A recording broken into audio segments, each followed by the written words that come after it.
I'd encountered someone who was actually while I was a cop, who had anxiety and depression, and I was able to share with them my experiences with anxiety and depression, and I was able to relate to them. I was able to talk to them, and just explaining to them and sharing my experiences with them helped them deal with their experiences. Yeah, man. And then after that, I prayed about it, and I thought, you know what, God, this is a blessing. Mm-hmm. Honestly, as crazy as it sounds, I changed my attitude, and I changed my prayer from God, take this away, take this away, take this away from me. I dead set changed it, and I said, you know what, God, use it. Mm-hmm. If you can use my anxiety to better someone else, but not for me, not for my glory, but if I can use it and show them what you've done in my life, whether it be through this or whether it be through my whatever, use me. Yeah. And man, as soon as I made myself available and changed bro, it's like God calmed the storm. He really did, man. He calmed the storm, and he started bringing people, and he started allowing people to. It's like I was more open to it. And it's like people knew I was comfortable with, I was comfortable sharing my experiences, and I was able to share, and not that I've helped people, but I've able to speak to people. I've able to they can relate. Now sometimes some people still call me and say, hey man, I'm feeling like this, I'm feeling like that. They just want someone to talk to, someone that's not going to judge them. And it's amazing because I get to share the word of God with them. And that's the most important thing. And I really think that's what's helped me the most. Not going to lie.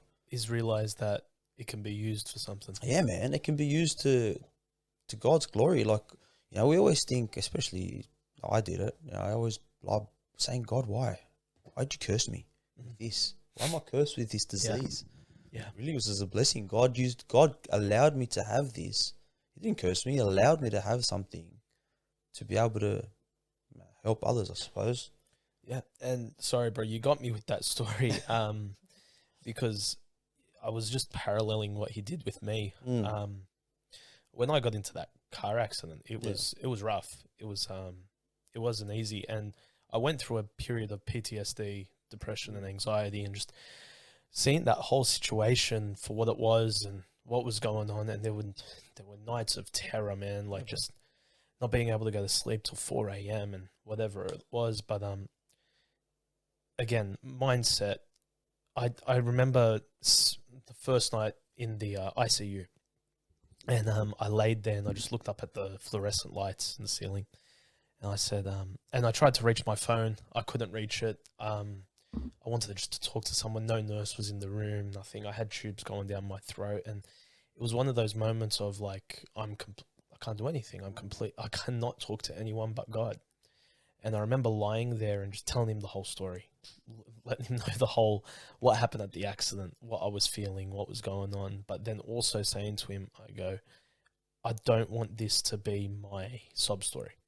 Yeah, man. I don't want this to be one of those situations where people walk in and they walk out just bawling their eyes out because this poor kid or this or that. I wanted people to see you can go through something like this and God can make it the best thing that happened to you. And like you said, I thank God every single day for that thing. Yeah, man. Every single day, because I cannot imagine what life would be like without learning those lessons.